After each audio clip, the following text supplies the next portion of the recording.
اپنے آپس میں سگے بھائی تھے اور تینوں نے اس جذبے کے ساتھ عرب کی دھرتی کو چھوڑ دیا تھا کہ ہم عجمی لوگوں کے پاس جائیں گے اور اسلام کی دعوت کو عام کریں گے، اسلام کے پیغام کو عام کریں گے، اسلامی تعلیمات کو عام کریں گے، اپنے اخلاق اور کردار سے اسلام کی سچائی لوگوں کے سامنے، کفار کے سامنے پیش کریں گے۔ جب عجم میں وہ لوگ آ گئے، جب بادشاہ کو پتا چلا کہ ہماری قوم کے بیچوں بیچ ایسے چند نوجوان آ گئے ہیں جو ہمارے خداؤں کو غلط کہہ رہے ہیں، اپنے خداؤں کو سچ کہہ رہے ہیں اور اپنے ایک خدا کی دعوت دے رہے ہیں اور اپنے مذہب کی حقانیت بیان کرتے ہیں اور ہمارے مذہب کو جھٹلا رہے ہیں، ہماری تعلیمات کو جھٹلا رہے ہیں، ہماری کتابوں کو جھٹلا رہے ہیں، جب بادشاہ تک یہ بات پہنچی اور بادشاہ بڑا پریشان ہوا، کہا کہ ان کو ہمارے دربار میں بلاؤ، ہم ان سے مناظرہ کرنا چاہتے ہیں۔ آپ یقین جانیے جب بادشاہ نے ان سے مناظرہ کیا، ان کی حقانیت کا اثر بادشاہ کے دل پہ ہونے لگا، کیونکہ اسلام اتنا حق ہے، جب یہ دعوت پہنچائی جاتی ہے تو ظالموں کے دلوں پہ بھی اپنا جھنڈا گاڑ دیتا ہے،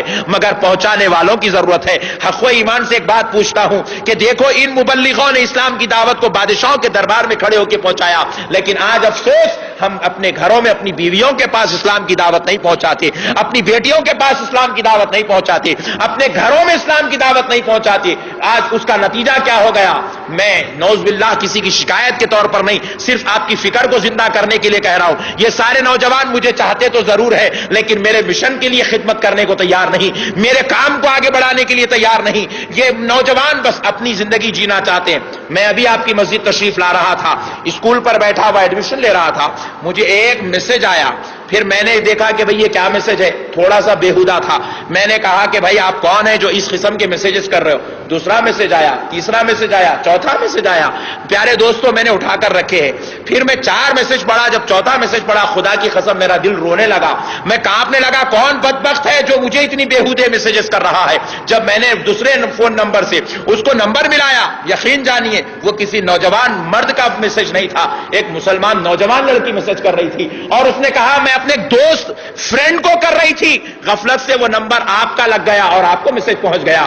مگر پیارے دوستو بتاؤ، آج ایک باپ اپنی بیٹی پر نظر نہیں رکھ رہا ہے، ایک بھائی اپنی بہن پر نظر نہیں رکھ رہا ہے، ایک شوہر اپنی بیوی پر نظر نہیں رکھ رہا ہے، فون آزادی کے ساتھ جوان بیٹیوں کے ہاتھوں میں دے کر چھوڑ دیے۔ کیا بربادی ہو رہی ہے آج ہمیں نہیں معلوم، کس طرح ہماری بیٹیاں تباہ ہو رہی ہے میں نہیں معلوم۔ کالجوں کی زندگی آج آزاد ہو گئی جس کی وجہ سے ہماری نوجوان بیٹیاں، آپ گھر میں سکون سے بیٹھے ہوئے ہیں لیکن آج ہمارے گھروں کی بیٹیاں غیروں کی شکار ہوتی چلی جا رہی ہے، غیروں کی تفکرات کی شکار ہو گئی، غیروں کے عشق کا شکار ہو گئی۔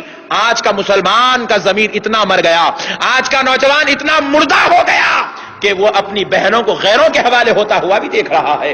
میرے پیارے دوستو اندازہ کیجئے آج مسلمان کتنا تباہ ہو گیا۔ یہ نفس ہی ہے جو انسان کو تباہ پہ تباہ کرتا چلا جا رہا ہے، اور ہم ایسی باتوں کو نہ غیروں تک پہنچانا چاہتے ہیں، نہ دوستوں تک پہنچانا چاہتے ہیں، نہ بیوی بیٹیوں تک پہنچانا چاہتے ہیں، نہ اپنے بھائی بیٹوں کو تربیت دینا چاہتے ہیں۔ اسی لیے آج ہمارا معاشرہ، خصوصاً ہماری بیٹیوں کا معاشرہ تباہ ہو رہا ہے، برباد ہو رہا ہے۔ معزز سامعین کرام، آپ دیکھتے چلے جائیے کہ کس طریقے سے یہ افکار ہیں۔ میں جو مجھ پہ گزر رہی ہے وہ آپ سے کہہ رہا ہوں، حالانکہ وہ نمبر غلط نہیں تھا، وہ نمبر صحیح تھا، لیکن آج کے حالات مسلمان کے اتنے تباہ ہو گئے کہ ہماری بیٹیاں بے قابو ہو چکی ہے، ان کے اندر کا خوف ختم ہو گیا، ان کے اندر کی ہیبت ختم ہو گئی، ان کے اندر کا ڈر ختم ہو گیا، کیونکہ نہ انہیں باپ پوچھ رہا ہے تو وہ کس سے ڈریں گی، کیونکہ نہ بھائی ان کی فکر کر رہا ہے تو وہ کس سے ڈریں گی، نہ ان کے عام کردار پر کوئی اثر ہے۔ کیوں دیا جاتا ہے جوان بیٹیوں کو فون؟ مجھے بات سمجھ میں نہیں آتی، کیوں دیا جاتا ہے آزادی ان کو اتنی کہ وہ نعوذ باللہ کسی شوہر والی ہونے سے پہلے ہی ساری لذتوں سے جو ہے آشکار ہو رہی ہے، ساری برائیوں سے آشکار ہو رہی ہے۔ آپ برا نہ مانے تو ایک بات کہہ دوں، بروز محشر میرا رب اس بیٹی سے بعد میں پوچھے گا، اس کے باپ اور بھائی سے پہلے پوچھے گا، اس کے باپ اور بھائی سے یہ کردار پہلے پوچھا جائے گا۔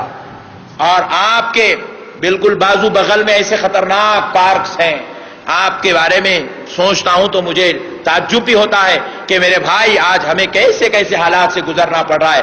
ہمارے گھروں کے سامنے لا کر گندگی کو پھینک دیا گیا اور ساری قوم ادھر آ رہی ہے، ہمارے گھروں کے بازو بیٹھ کر گندگی کر رہی ہے۔ حدیث شریف میں آتا ہے، رسول اللہ ارشاد فرماتے ہیں، جس جگہ زنا ہوتا ہے یا جس جگہ زنا والے کام ہوتے ہیں اس جگہ کے 40 میل تک اللہ کی رحمت کا نزول نہیں ہوتا۔ اللہ کی رحمت کا نزول نہیں ہوتا. آپ بتائیں ہمیں حق ہے اس بات پر اعتراض کرنے کا.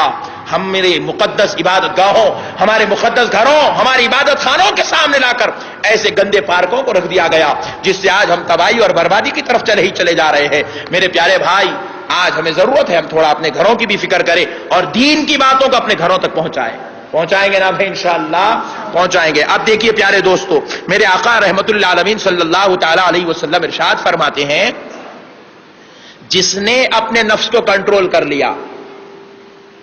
ہر چیز کنٹرول ہو سکتی ہے. دیکھو سانپ والا سانپ کو کنٹرول کرتا ہے. آپ مگرمچھ سے ڈرتے ہیں, لیکن ہر ایک کو مگرمچھ سے ڈرنے کی ضرورت نہیں. بعض لوگ اس کے کھلاڑی ہوتے ہیں, وہ مگرمچھ کو کنٹرول کرتا ہے. بعض لوگ اژدھوں کو کنٹرول میں کر لیتے ہیں. حالانکہ ایک عام انسان کے لیے اژدھا دیکھنا بھی جان لینے کا سبب بن جاتا ہے. اژدھے کا دکھنا بھی جان جانے کا سبب بنتا ہے. لیکن بعض لوگ اژدھے کے ساتھ زندگی گزارتے ہیں, اس سے محبت ہو جاتی ہے, اس کے بغیر ان کا جینا مشکل ہو جاتا ہے. کنٹرول کرنا چاہو تو اژدھا بھی کنٹرول ہو سکتا ہے. آپ دیکھتے ہیں سرکس میں ایک شخص شیروں کو اپنے کنٹرول میں رکھتا ہے, چیتا کو اپنے کنٹرول میں رکھتا ہے. جان لیوا چیز وہ ضرور ہے, لیکن کوئی کنٹرول میں کرنا چاہے تو کر سکتا ہے. تو خدا کی قسم, نفس بھی ایک ہلاک کرنے والا, ایمان کو تباہ کرنے والا, مسلمان کو تباہ کرنے والا ضرور ہے. لیکن جب اللہ کا بندہ اللہ کی خاطر کنٹرول کرنا چاہے تو نفس بھی کنٹرول میں آ جاتا ہے. نفس بھی کنٹرول میں آ جاتا ہے. وہ بہک گیا نفس کی ہوس میں تو شیطان ہو گیا, اور جو نفس پہ کنٹرول کر لیا وہ غوث اعظم ہو گیا. جو نفس کو قابو میں کر لیا وہ غریب نواز ہو گیا. جو نفس کو اپنا غلام بنا لیا وہ بندہ نواز ہو گیا. جو نفس کو اپنے پیروں کے نیچے کچیل دیے وہ کبھی یوسف بابا ہو گئے تو کبھی شریف بابا ہو گئے. اور جو نفس میں بہک گیا وہ شیطان ہو گیا. آپ سے ایک سوال کرتا ہوں, ہم نے گزشتہ شیطان کے تعلق سے گفتگو کی تھی. شیطان ایک بہت بڑا دشمن ہے, لیکن ایک وقت ایسا تھا شیطان بھی اچھا تھا کہ نہیں تھا؟ شیطان بھی اچھا تھا, اور اتنا اچھا تھا کہ آپ اور ہم اتنے اچھے نہیں ہیں, وہ اتنا اچھا تھا. آپ جانتے ہیں شیطان نے اللہ کی عبادت کتنے سال تک کی؟ اور وہ اس وقت عبادت اللہ کی کیا تھا جب نہ چاند بنا تھا نہ سورج بنا تھا. اس وقت اللہ کی عبادت کیا تھا. کیا عبادت تھی شیطان کی؟ آپ دیکھیں 80,000 سال تک اس نے خدا کی عبادت کی تھی. کتنے ہزار سال تک؟ 80,000 سال. اور اس نے رب سے ایک دعویٰ بھی پیش کیا تھا, آپ اگر اجازت دے دیں تو میں پھر ایک بار زمین کے ذرے ذرے پر آپ کے لیے سجدہ کر دوں. آپ مجھے کیوں دھتکار رہے ہیں؟ لیکن رب دنیا والوں کو, آپ کو اور مجھ کو, ہم کو بتانا چاہتا تھا